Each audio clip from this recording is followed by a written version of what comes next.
Hey, this is Bill DeWeese with Long Strange Journey. Welcome back and happy holidays.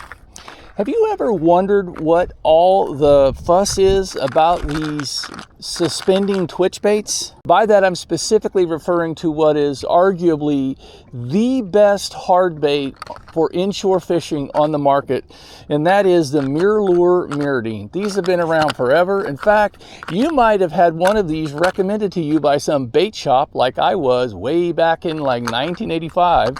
And then it quickly made its way to the back of your tackle box because it isn't obvious. It's a little bit confusing. Everybody tells you should be throwing them. I don't go anywhere now without a Mirrodine tied on. Various types of Mirrodines. But that did not come easy. And let me start by saying this is a hitchhiker's guide.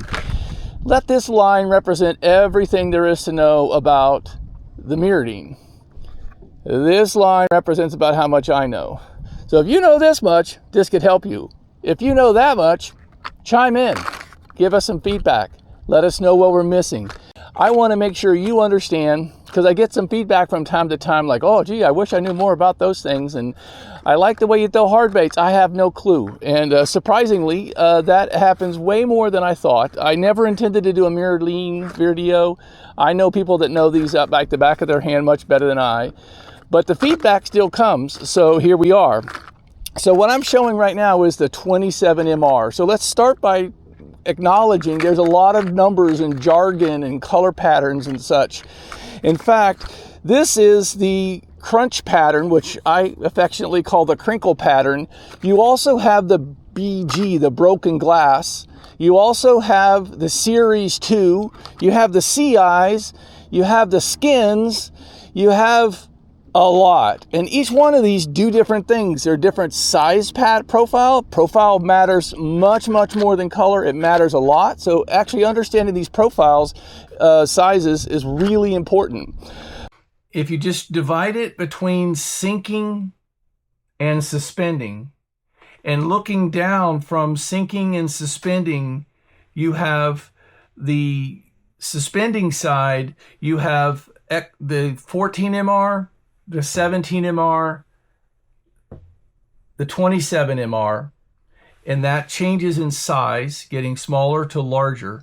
And then you have the 18MR and the 28MR under the sinking lure, again, a countdown lure sinking at a rate of 1 foot per second, which lets you address deeper column by simply counting off how long you let that lure go towards the bottom before you start working it.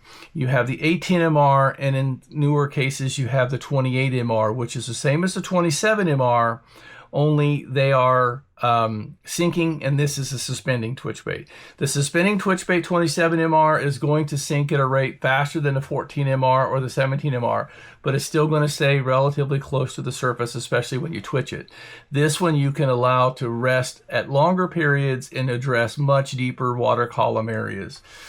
But the most important thing you got to realize here is you got, for the suspending twitch bait, you've got the 27MR, by far one of the most popular larger sizes.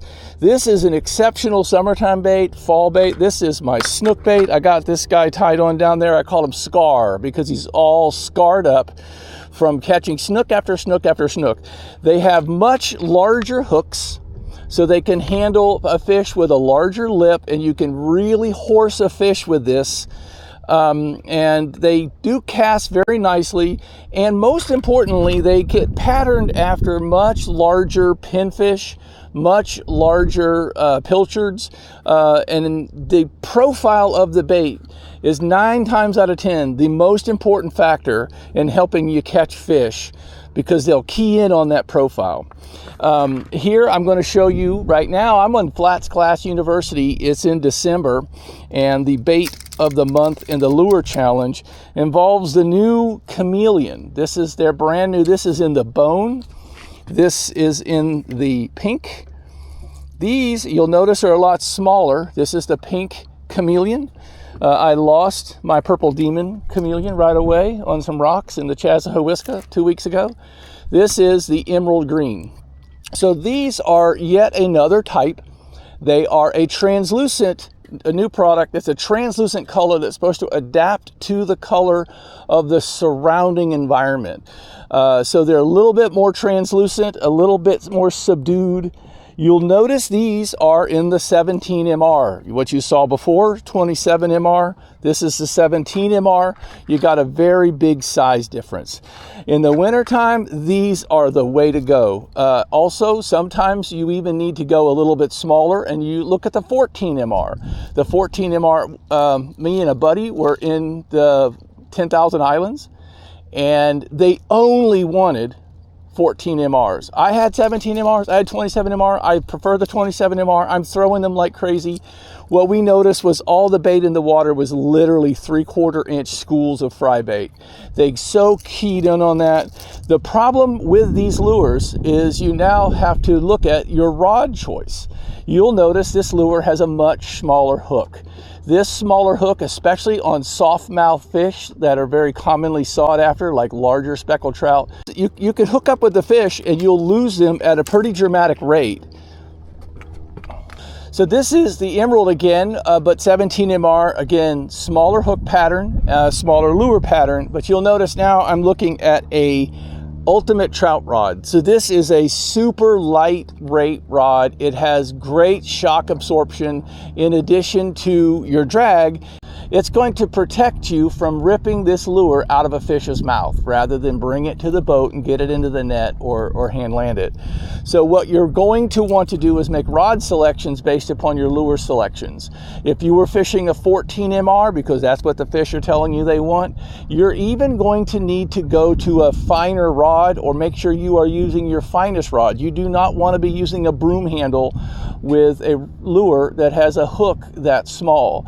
You'll rip it out, you'll bend or break the hook if it's a large snook. You need something that is an additive to the shock absorption of your system, and that's typically a medium to medium light rod, and a little bit slower, more parabolic rod is usually called for so that you can get that fish to the boat with the smaller hooks.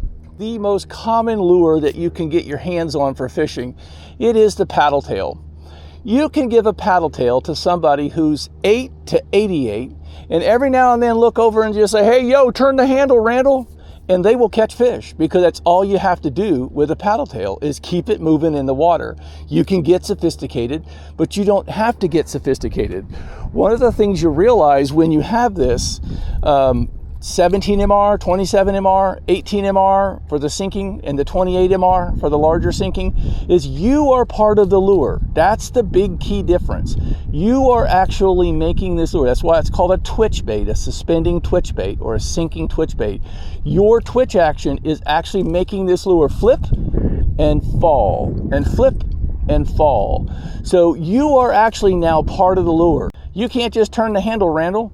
You actually have to impart action and movement into this bait so that you can attract the fish. And now here's the important thing, that's going to be radically different given different circumstances. If you're fishing in a super shallow summertime environment or an afternoon warm-up, the fish can be really aggressive, and you're twitch. You might have to twitch it because you're trying to throw this thing over rocks in 2 to 3 feet of water like I do in Chazawiska. So you can't let this lure fall to the bottom, or you're going to have to go blow out the spot to get it back, or you're going to potentially even lose a $6 or $10 lure. All right.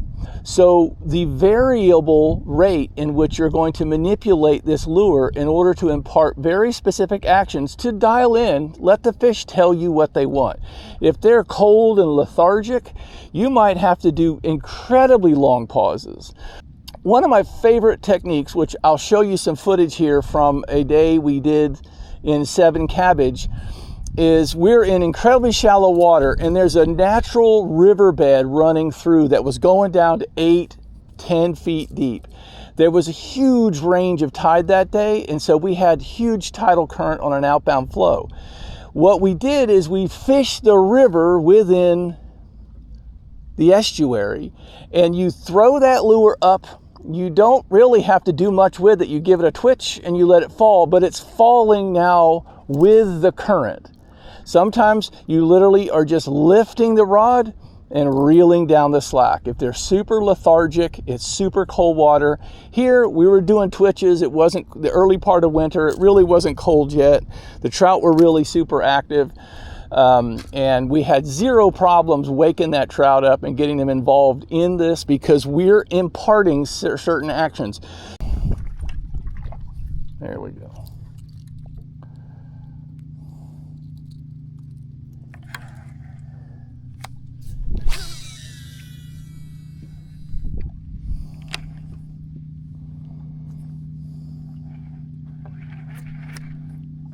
I love fishing a river in the middle of the estuary. Yes, sir. Especially with a Mirrodine, because you can just sit there and coast it. Oh, shit. Cover so much water, it's not funny. The lure stays in the strike zone the whole time. Yep.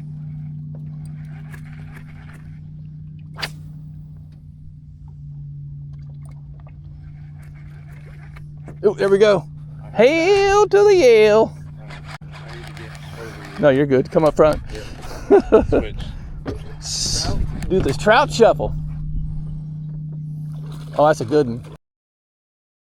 That's a tankster. Tanks for the memories. He might be bigger than the other one. No, no, no, no, no. Get away from that Minn Kota. Oh, he's in the bush. Okay, he's out. Oh man, he's hooked in the frickin' whisker. Looks like a damn salmon. Give it up. He does look like a salmon. Give it up, bruh.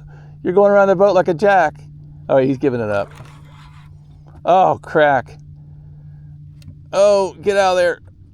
Shoot. He is. All right, he's out. He's out. Dude, that's got to be 22, 23. Maybe 20. Dude. That's a smoke show. Look at that guy.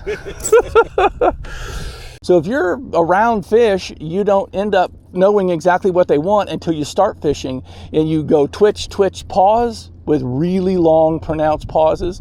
You might twitch a lot sooner than you think you need to, and you vary it up until you let the fish tell you what they want. And that is important because that's different from a lot of lures that you just cast out and crank back in. All right, so this is the catalog. This is the official MirrOlure catalog. If you don't have one of these, I highly recommend you getting one. This is something you can go to shopmirrolure.com. You can look up the about or how to contact us. And when you contact them, you will see that you could ask them for a catalog. The catalog is really cool because it gives you an opportunity to understand what each of these sort of otherwise cryptic codes are, right? So we're going to look specifically at the MirrOlure Mirrodines. There are myriad things in this catalog. There are some that I absolutely love, like the old school 51MR is an amazingly good lure. But we're going to focus tightly down on the Mirrodines. So you got, like, as you can see, you got the Skin series, which is an attempt to make a lifelike lure, and you have the information for each of these, and that's what's really cool. These are some of the CI Pro Heavy Deans. The Heavy Dean is the 18MR. These are going to be lures that sink at a rate of 1 foot per second, roughly, right? So that's going to let you address the deeper in the water column. And you got each of their color patterns are laid out. And MGCP is chartreuse belly crushed pearl. All these are laid out. The catalog is very helpful. There are certain things that you can get at their shop MirrOlure and go through and click along with the website. There are other websites that are very good at carrying MirrOlure product line information. And there are different types of MirrOlures. This is the XL or the 27MR right here. Then you have the 18MR and the 17MR. The 18MR is the one that sinks at a rate of 1 foot per second, and that is the smaller. In the larger size, you have the 28MR, which also, like the 18MR, is marked as Heavy Dean in most cases and many cases, and you will sink at a rate of 1 foot per second, but you'll have the larger hooks and the larger bait profile. So 18s and 28s are your sinking lures. 27s and 17s and 14s are your suspending lures, and they just go 27, 17, 14 in terms of their Mirrodine, Mirrodine, and Mirrodine XL. So that's your key thing, but what you want to find is these codes allow you to understand what each numeric code means in terms of a color pattern, right? So that's the one cool thing about getting the catalog, because there's a number. This is the CI Pro series. So you've got a realistic eye, you've got a number of patterns, and for example, trout tend to like patterns that are bright. Not always, but they do. If I'm fishing for redfish, like the 808, I want a pattern that's got a lot of oranges in it. Orange is really cool for mimicking crab patterns. So orange and 808 is just a standard in the industry for the Mirrodine, right? So here's the myriad colors that you could see for the Mirrodines. And all of these numbers, CHSB, so chartreuse, red, ECTR, right? There's a code system. You want to understand that code. It's best to understand it via looking at the catalog, because it's the most single point to get all this information. All right, we're here at a super secret spot. But we got a nice wind at our back. We're gonna get close enough to get close enough, and then we're gonna drift a little bit.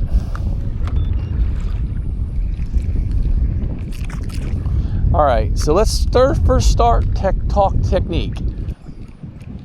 So you can see the lure is in the water, nice white lure. When you twitch it, it's going to race forward, move to left or right.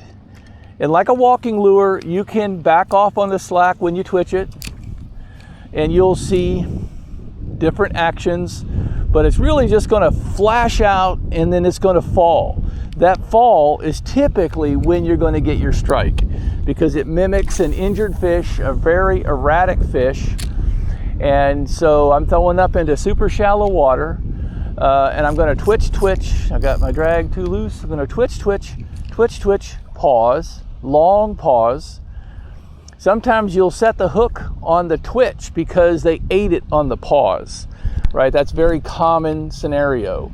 But we're gonna run and gun as we need to. This point up here can be a particularly good place. I'm specifically targeting trout. I have a competition for 3 large trout summed together. But these lures are really good for redfish, snook, trout. I've caught sheep's head on these lures. I've actually caught flounder on these lures. Obviously, anything that gets around a ladyfish is going to get devoured. So we're going to move as we need to, but we're going to target some of these places that have a high propensity. Oh, there he is. He's on me. Oh, there he is. That's a good trout. Oh, I got my drag kind of tight. He came up for that. That's a good fish. Now I'm loosening my drag. Look at him run. I'm loosening my drag because I'm fighting a fish with a super tiny hook. This is a good trout. Ooh, he's gonna pop.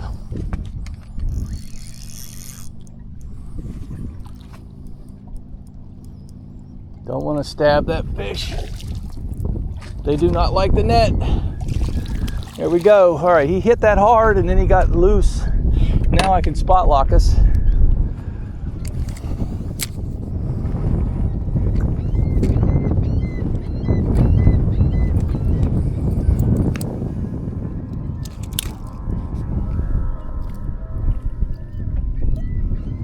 Awesome.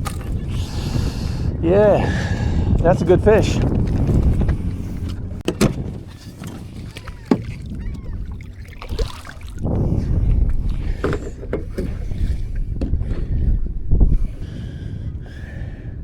20.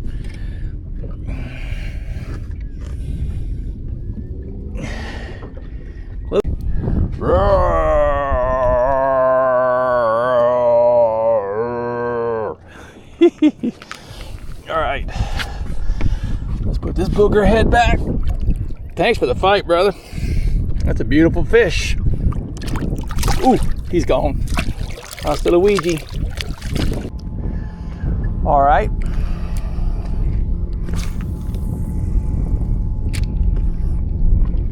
So I'm throwing shallow because larger trout tend to go shallow, letting that lure sink. This is not a countdown lure. This is a suspending twitch bait.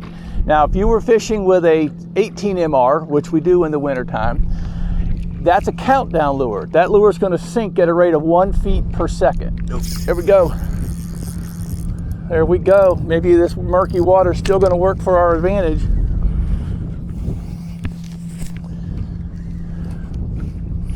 It's a 17, 18, no, 16, 14.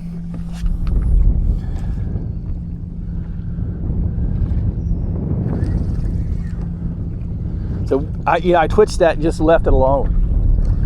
These lures fall at a very slow rate, especially the 17 MRs. 27 MR would fall at a much faster rate.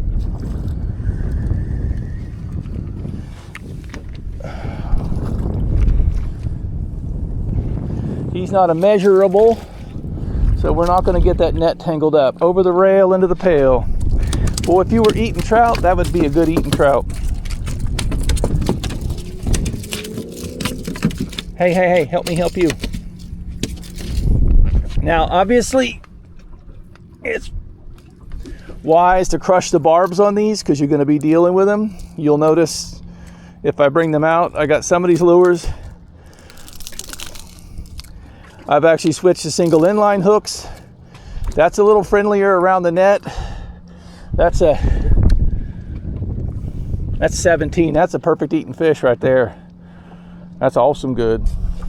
Hasta Luigi. All right. So we're just doing our thing. Lure's doing most of the work, but we're making that lure work because it will not work on its own. You have to twitch it and then allow that pause.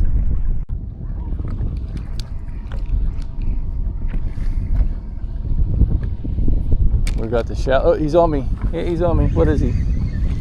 Puffer fish. This is why you want the hard plastic too. This is the other reason you want the hard plastic.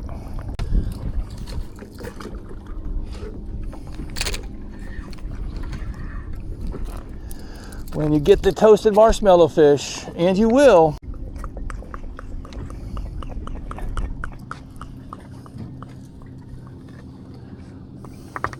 does this lure make my butt look fat? Does this lure make my butt look fat? These things will positively destroy. These things will positively destroy your soft plastics. Their superpower don't work on hard plastics.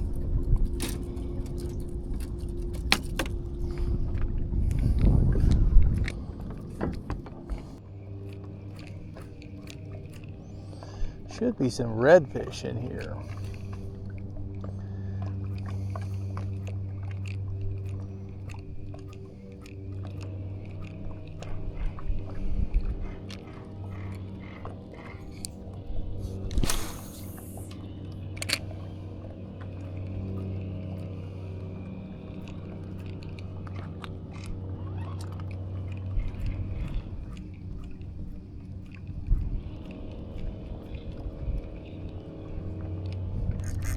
There he is. What is that?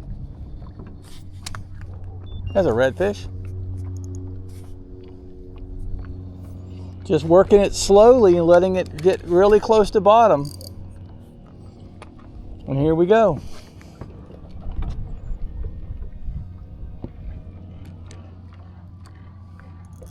Obviously, it's nice to be around structure for redfish.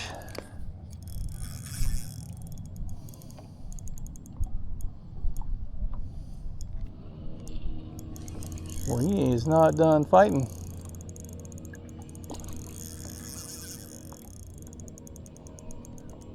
Again, we have a really small hook. In fact, one of the barbs, one of the hooks from the treble hook is broken off. So we got a medium rod, not a very big fish, but we don't want to horse it because we have a tiny, tiny, tiny hook with a tiny diameter wire. So we have to be very careful whenever you're using the 17 MR to make sure that you're not horsing or using too heavy of a rod.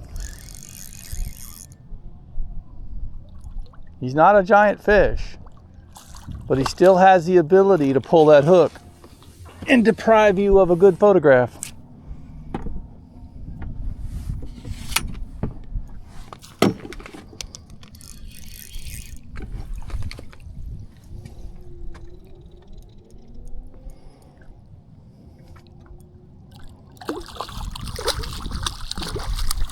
And we don't want to be deprived of a good photograph, now do we?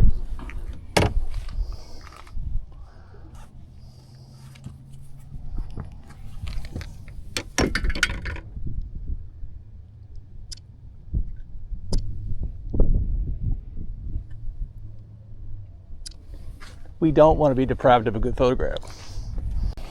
So we got a nice redfish on the bone chameleon. Beautiful fish. One hook in him. That's all it takes. Look at that. That's missing a hook from a prior fish. Doesn't take much to break that hook. You want that drag to be light. You want the rod to be medium. You want the fish to be present.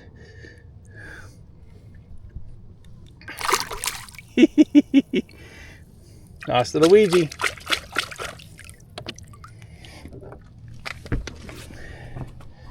Had we horsed that fish with a heavy rod, we'd have probably broke another hook, and that's not that big of a fish.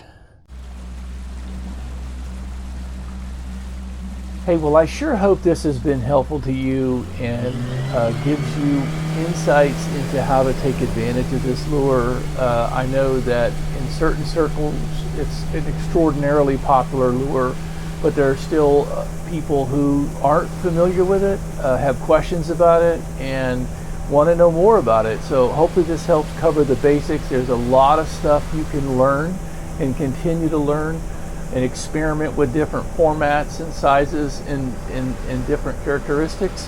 The MirrOlure lineup is very broad and vast, and there's a lot to get to know.